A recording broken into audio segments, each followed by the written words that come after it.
Olá, povo amado de Deus, paz e bem, esse é o nosso encontro. O Evangelho de hoje ensina. Hoje celebramos um grande doutor da igreja, um grande santo da igreja, que é Santo Agostinho. Ontem celebramos a sua mãe, Santa Mônica, hoje celebramos Santo Agostinho. Eu quero recomendar já para vocês, existem alguns filmes sobre a vida de Santo Agostinho, tem um deles que é bem longo, eu acredito que é A Queda do Império, que eu gostei muito, até quando eu pregava retiro, eu passava esse filme também. Existem muitos livros doutrinários sobre a teologia de Santo Agostinho, sobre a filosofia de Santo Agostinho, a doutrina cristã e a principal obra, que é As Confissões de Santo Agostinho, que é um clássico da espiritualidade. Eu tenho certeza que se você ler esses livros, vai lhe esclarecer muitas coisas e vai lhe ajudar a crescer ainda mais na sua vida de fé. Então eu recomendo para vocês que vocês possam buscar conhecer mais a filosofia, a teologia, sobretudo as virtudes desse grande santo. Vamos ao Evangelho de hoje.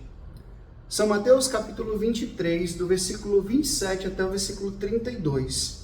São Mateus capítulo 23, do versículo 27 até o versículo 32, que diz assim: Naquele tempo disse Jesus: Ai de vós, mestres da lei e fariseus hipócritas! Vós sois como sepulcros caiados. Por fora parecem belos, mas por dentro são cheios de ossos, de mortos e de toda podridão.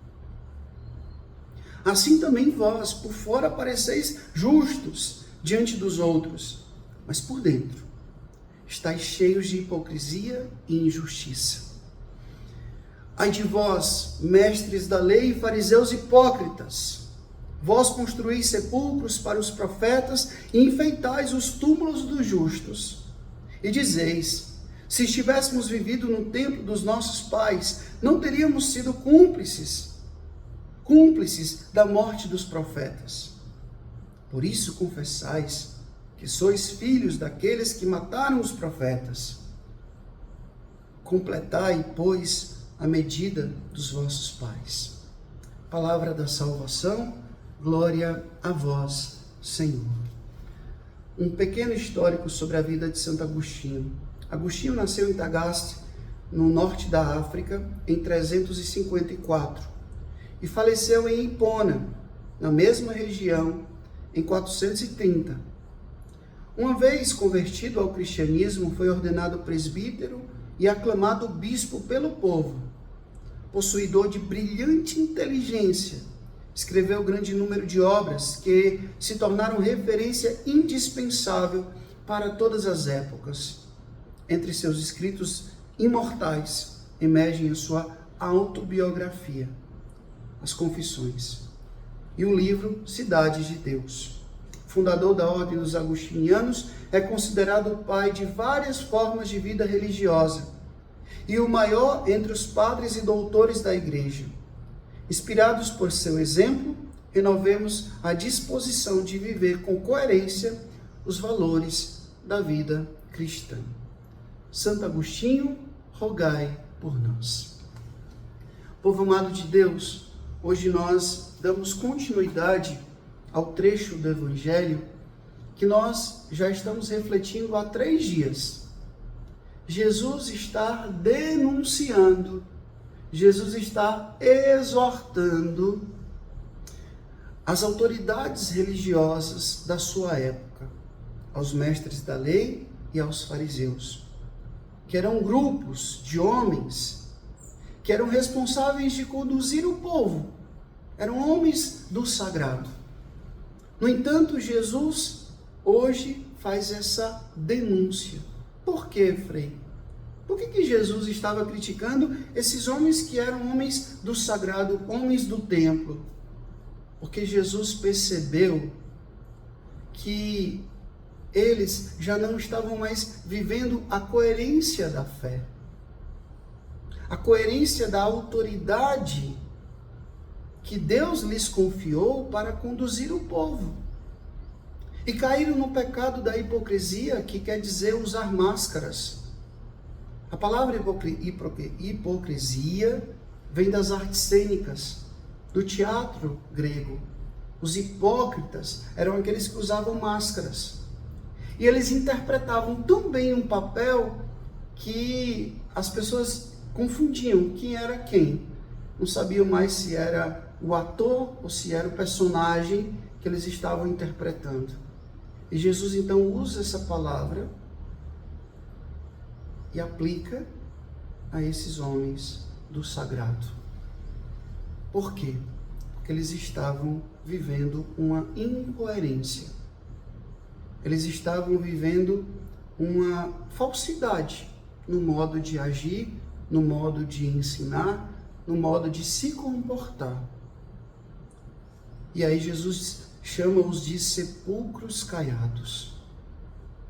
Eu tenho certeza que talvez você já tenha visitado uns cemitérios na sua vida, e existem cemitérios, eu visitei alguns cemitérios na Europa, cemitérios lindíssimos, que existe ali um mausoléu, existe uma tumba linda, perfeita, tudo no mármore, tudo no vidro.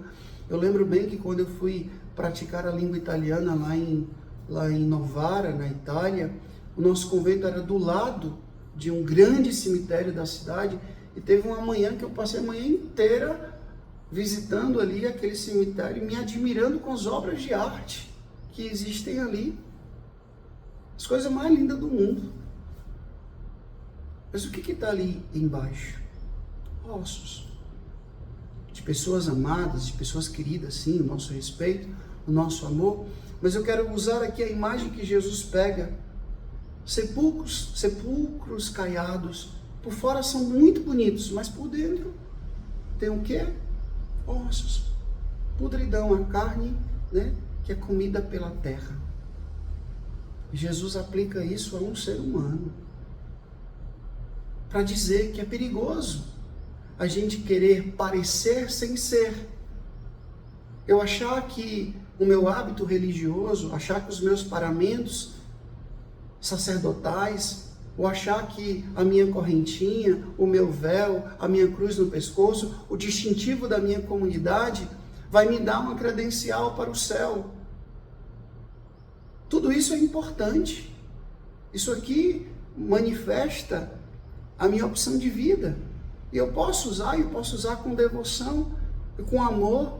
Você pode muito bem usar o seu terço, a sua cruz, o seu distintivo, o seu véu, a sua correntinha. Ok, tudo bem. Agora não pense que isso, por si mesmo, só o objeto em si, ele vai te dar uma credencial para o céu, se ele não for expressão de algo que está dentro de você. O demônio também se disfarçava de santos, para poder tentar os santos.